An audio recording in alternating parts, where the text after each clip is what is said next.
Good afternoon, everybody. It's your friend Sheep Ludes. How you doing? I hope you're doing well. Look, it's Thursday night. It's Thursday tradition. Let's talk about the new content in NBA 2K23, my team. My hair was doing a little pompadour thing right there. Had to get rid of that. Not trying to look like a 1950s doo-wop greaser gang. Just for a second, think about the fact that back in the day, like criminal organizations used to spend their time doing snap jams on the side of buildings and around like trash can fires before shanking people. That is just an absolutely wild thing to think about, dude. Either way, it's fine. 1 hour till pack reveal, they drop. That was 2 hours ago, so obviously you guys know the pack reveal is here already. So let's take a look. We got 16-bit. I'm not gonna lie, this fits the theme of the season, so that's cool. We got a pretty large promo here, at least on the surface. I will say that it wouldn't shock me at all to have these be the only cards in the set. I actually don't think there's going to be anything but these cards. I've seen people float around the idea of potential diamonds. I don't necessarily think that's going to be the case. I would assume it's going to be very similar to the Radiant set. So my initial thought when seeing this is, oh great, deluxe packs. Now, I actually think I was wrong about that. I don't think we're going to be seeing deluxe packs at all. I actually think it's going to be more similar to the Radiant set than anything. So let's kind of go through the cards. Obviously, you see some fire out here. Power forward eligible Kristaps. I'm sure they're going to crack him out to make him nigh unrecognizable as Kristaps. He's going to be something completely different. LaMelo Ball's out here too. We're finally going to get the LaMelo Ball card that everyone thought his pink diamond was going to be. So let's start with the PDs. And then we'll go from there. So first things first, let's start with Tony Allen. Here's my thing, 2K. I just really wish that you would drop, I'm not going to say high tier Tony Allen cards, okay, because I understand nobody's opening packs for Tony Allen, but just drop them at the beginning of the year. The reason I say that, at the beginning of the year, is when we can sacrifice shooting ability for like defensive prowess, and it makes sense. At this stage, like every card that comes out is going to be a defensive stud in some way, shape, or form, right? Tony Allen, I mean, if he's able to shoot, may not be horrible. The Patrick Ewing release, even on quick or very quick, is not ideal, but especially on a guard. But if he's cracked enough defensively, he could turn into like a budget, Tracy McGrady stopper or something of that nature. Like Tony Allen was always known as a fantastic defender, and from what I understand, medical fraudster as well, which is tight. The tendencies, I mean, 99 pass intercept, 90 take charge, just so Tony Allen. If they're going to put this card out, these need to be cracked. Like he needs to have 99 on every defensive tendency, straight up. I mean, his Ruby card had a 92 perimeter defense. I wouldn't be shocked to see it drop or jump all the way to a 99. That being said, he'll probably be cracked from a dribble perspective too, since he's not really going to be able to shoot, and he's going to have a, at absolute best, mid-tier jump shot, but I would say like really low bar. I don't think he'll be very good, and he's going to be the pink diamond that I think people are going to get the most upset at pulling. Next up, we'll talk about the card that kind of everyone is really excited about, and that's the potential Yao stopper in Mark Eaton. So I actually have 2K22 Mark Eaton pulled up here. 7'4", 7'7" wingspan. We haven't seen Mark Eaton this year, so I don't know what his player build is looking like, but I mean, they used to call him the Mountain, so I'm not exactly going to be surprised when he's so massive tomorrow. I was going to say girthy. I don't know why I was going to say that. It's not the word you should use. So last year he had jump shot 25, which was the same release as like Bones Highland, some guy named Lamar Stevens, who I have to assume is not in the league anymore, Doc Rivers, etc. So it's going to be interesting to see exactly what they do with his jump shot this year, because if they give him this Bones Highland release again, he's going to be top tier regardless if he can shoot or not. That being said, though, I would be inclined to think that he's going to be closer to this card than he is to his, I mean, obviously invincible card, but I mean, he's going to be closer, and like his abilities relative to the time when the card comes out. Does that make sense? Just fumbled through that sentence so badly. Anyways, he's going to be slow. He's not going to be able to shoot. But if they give him Bones Highland release, and give him like a 60 to 65 3-pointer, he will be not only serviceable, he'll realistically be, besides Rudy Gobert and to a certain extent Marc Gasol, the only two cards that can stop or at least limit Yao Ming in this game, right? I mean, you can make a case for Oluwakonde, but I don't think Oluwakonde really touches like the defensive prowess of Mark Eaton. It's really going to depend on what they do to his speed and what they do to his shooting. Even if he can't shoot, he's still going to be the most effective counter to Yao, besides like Amethyst Taco, who I also forgot. He's going to be solid. It's just a matter of what they do with his speed, really. That's going to be the biggest key. Let's see. Next up, we got Gerald Green. Gerald Green is very interesting. His fire card, not too bad. He just couldn't play defense in any way, shape, or form, which I would expect is going to be the case again. His defensive tendencies are going to be horrendous. He'll have like okay enough defensive stats with okay enough badges, just because that's the point of the year that we're in. So he has the Jalen McDaniels release. I don't want to see the Nike Invincible 3. I don't want to feel it to believe it. Which I'll be honest, haven't used this jump shot. I have no idea. Like, on Quick, I should say. I obviously have used it on Gerald Green. It's very similar to his jump shots of the past. Looks a little bit different, but it just kind of feels the same. 6'7", 6'9" wingspan. What it's going to look like on Quick, I'm not really sure. There's not a massive difference between jump shots. That being said, there is a difference, obviously. Some jump shots go from completely unusable on normal to like decent enough. A good example of this would be Luka's on like Cincinnati's Powell. Not the greatest release, but it's a lot better, obviously. So I don't know what they're going to do with the release. They may even change it completely. But I'm of the opinion that we should just have cards with random jump shots for right now, because I know that most people will say we found all the meta jump shots, but there could be a jump shot that's good for you. Not every player is a comp player. You could find a jump shot that's not technically meta that may be the best for you, realistically. So Gerald Green might be that guy. It's unlikely, but he might be. Going over to the other side, we got Anthony Simons, which he was the premier offline, not offline, I don't want to say offline, no money spent sweat lord point guard when he came out, especially at the time when rim running was so overpowered. Oh my god, his release is solid. Dribble sigs are good. I don't think there's really anything necessarily wrong with him. He's got passable defensive tendencies that I assume are probably going to remain exactly the same. Stats wise, he was really good already, so as long as they give him like limitless range, some defensive badges, I mean, he'll be a premier rim running point guard. I mean, I would liken him to a better offensive Jaden Ivey, or very similar to the Russell Westbrook we just received. That's kind of what I think he's going to be like. People are going to say Dame, but I actually think he's probably closer to Russ than anything. Next up, we got Dino Raja and Robert Pack. Now, Dino I'm excited about, obviously. Not really the most stoked on Robert Pack. Robert Pack is usually pretty good as like an offline guy, though. 6'2", 6'5" wingspan. He's just another bouncy point guard. That Gary Trent release actually isn't half bad. Believe it or not, it's on Manu. Not terrible. Michael Jordan dribble style, I mean, he's going to be able to move. He's just going to be small. But good tendencies. There is something to kind of like here. It's just not very much. Once again, Robert Pack's another card that I wish we would get a premier version of earlier on. This is something they actually did kind of well in 2K20, if you remember. We got a bunch of early versions of like old school players that were able to kind of thrive a little bit earlier than they would have normally. Like, Robert Pack will be okay. But Dino is the guy. 6'11", 7'3" wingspan. He isn't going to be at the point of his 2K20 player build. They've kind of nerfed his player build since then. He doesn't have the giant arms, but he's still Dino. Still my boy.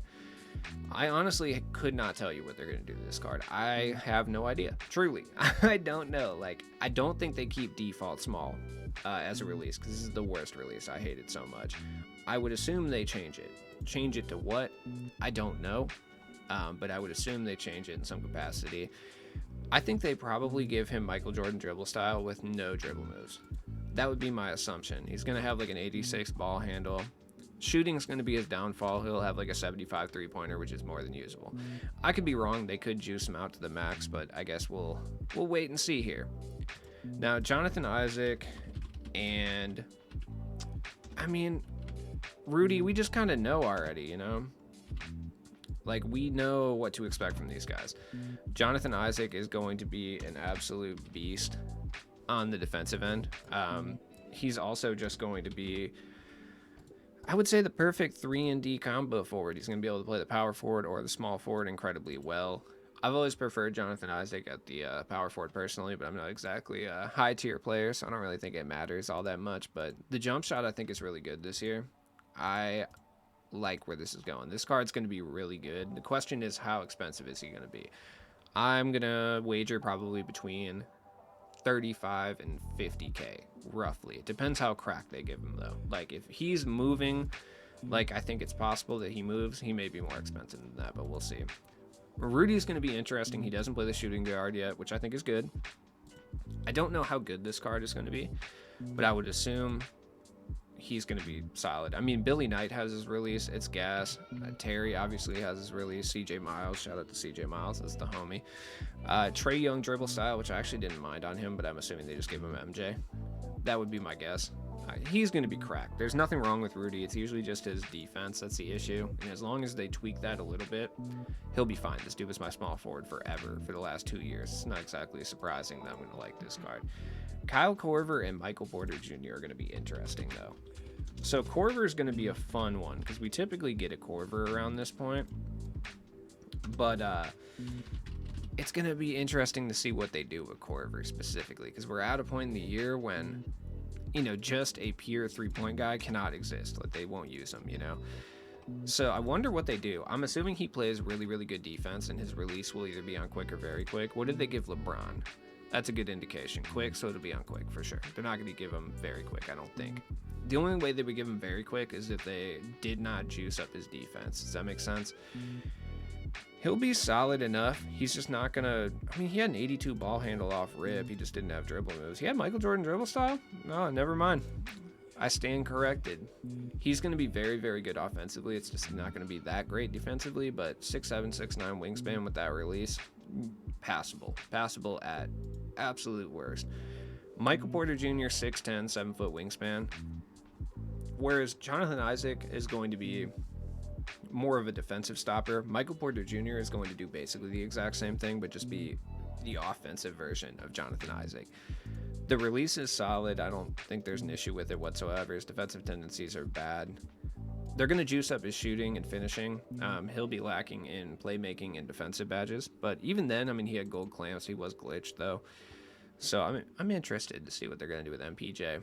He's huge, by the way. He looks bigger than 6'10", for sure. And then we got the men of the hour. We got LaMelo, and we got Kristaps. You can see my typing skills at work there. Kristaps is going to be an absolute nightmare. There's no way around it. Like, hate to break it to anyone who thinks Kristaps isn't going to be cracked, but he is. I'm wondering if they change his jump shot. I mean, if it was me, I would keep his jump shot the way it is, but I could obviously see them changing it. I'm going to go out on a limb and say they're going to give him a O'Shea Brissett release. That just makes total sense. I just really believe that's going to be the case.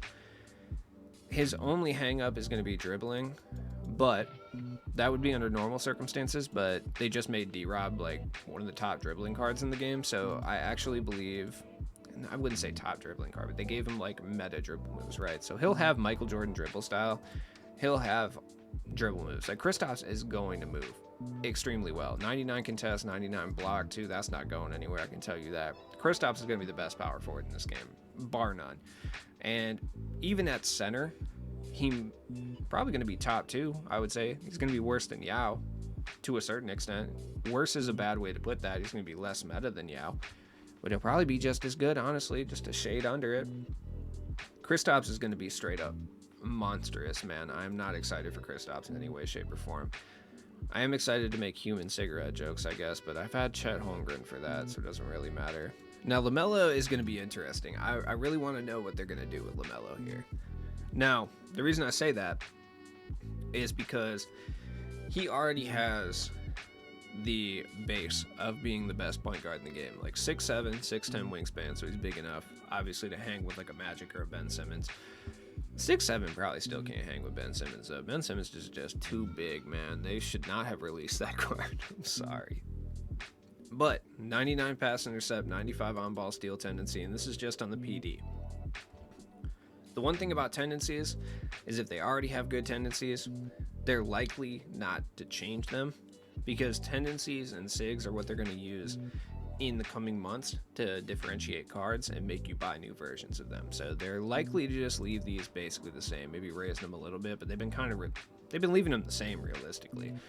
That's what makes LaMelo and Kristaps so dangerous. They already have really good tendencies, so that's sketch.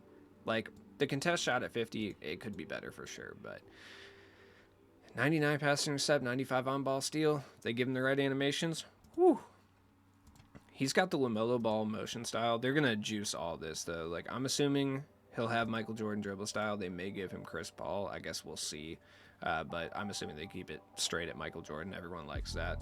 Everything else is going to be the same. They probably change his size up. They change his escape. Don't think they change any tendencies. What's his three-point tendency? 64? Not horrible. Doable. The badges are what we need to look at here, because the only thing that made this card not overpowered before was his lack of clamp breaker and his lack of limitless range. And even then, people were still demonic with him. So he's going to have both of those probably on Hoff at this stage. He's going to be near broken, if I'm being honest. There's really not too much to say about LaMelo over here, so let's go take a look at the market and see what could be going on. Now, the question is, who is directly affected by the actual cards that are dropping today? Because it's hard to really tell. Now, one person I think will take a kind of a decline right off the bat is David Robinson. The reason I say that is because Kristaps is going to be the best power forward in this game. The best center in this game is for sure going to be Yao Ming, but Kristaps is going to be the most OP power forward in this game by far. And D-Rob is very serviceable off the bench, but at this stage, when they've been cracking down on MT purchasing, I feel like people that are trying to build the best lineup may cast D-Rob aside and use someone else off the bench instead. Maybe like a Mark Eaton or Olawokandi, someone of that nature, because they have to afford Kristaps. So I would say that's one change that we've seen since the MT crackdowns. Other than that, though, it's tough to really say. The next most likely kind of person affected by this is Magic. The reason I say that is because LaMelo is probably going to be either, depending how you play, the best or second best point guard in the game. So Magic is the most likely to be affected by LaMelo's existence. Outside of someone like Dwayne Wade, but I feel like people are kind of picking him up less for the actual card itself and more for the potential lock-in, you know? Looking at the opals, though, I mean, do the opals specifically hurt anyone's value? I don't really think so, to be honest. Rudy and Jonathan Isaac will be fantastic, and at least at the opal tier, probably top tier small forwards. I would be willing to say it's likely they're probably better or at the same level as like a Mike Bantam if you don't have Billy Knight.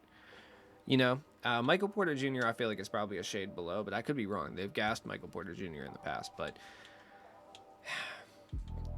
do these guys actually affect anyone's value at this current moment? I would say no. Outside of guys like Lowry Markkanen, who are kind of more in line with what Jonathan Isaac and like Michael Porter Jr. will bring you, probably not really anyone, honestly. Like maybe Paul George. Paul George is going to bring you kind of similar things to like Rudy. So like maybe Paul George, but he's still 70K, so I don't really know. As far as the PDs, though, now the PDs are quite interesting. I think Anthony Simons is going to be one of those PDs that you see on everyone's budget team, because he's probably going to be like 10K. So he's going to be very similar to, if we're looking in like Radiant perspective, he's going to be very similar to like Mike D'Antoni, where majority of budget squads are probably going to have this guy on them because he can get buckets. Gerald Green's not affecting anyone's price at this current moment. They could juice his SIGs up, so maybe he would, but right now I don't think so. Tony Allen, absolutely not, unless they turn Tony Allen into an absolute god for no reason, which, stranger things have happened. Robert Pack, I don't think really does anything. Like, Robert Pack's going to be similar to, like, Rondo. I'm talking about, like, price and overall height. Like, I would say Robert Pack's like Rondo. No, Tony Allen's probably like Rondo. Robert Pack's probably like Batum, where he's serviceable and he does some things, but like no one cares. You know what I mean? Mark Eaton's probably going to be like Christian Wood, where everyone's going to have him on their budget team because he fills a very specific need. Dino, hot take, is probably going to be like Denny. He may be like the premier budget power forward. It just depends what they do with him. Gerald Green will probably be like, I don't know, Bobby Portis, where he just kind of exists. Like, he's good, but like no one cares, you know? It's hard to really say. Other guys that could take a hit, Pascal Siakam for sure, without a doubt, just because we're getting 3 combo forwards tomorrow that I think will all be better than Pascal Siakam. Like, I will say Jonathan Isaac and Rudy will be better than Siakam by themselves. MPJ is going to be kind of a tough one. I'm not really sure if he will or not. But he's right there, too. I don't know if Kyle Korver is going to be better than Mikal Bridges, but I would assume he fills a very similar kind of 3-and-D role as Mikal Bridges, so I don't really think him and Joe... He's very much like Joe Johnson. I forgot Joe Johnson even existed, honestly. Yeah, Joe Johnson's price probably comes down. I mean, he's only like $28K at this point anyway, but he probably comes down a little bit. As far as cards from these sets, I mean, depending how good Mark Eaton and Dino are, like maybe we could see a drop in Pau Gasol's price. I mean, Melo probably comes down a little bit just because that's going to be a natural thing, though. I don't think Scotty comes down in price. Chet Holmgren probably comes down in price quite a bit because I think everyone that would be running Kristaps probably runs Chet at this point, since Kristaps is just slightly bigger Chet with a better jump shot, I would assume, being he's a dark matter. Ben Simmons, maybe.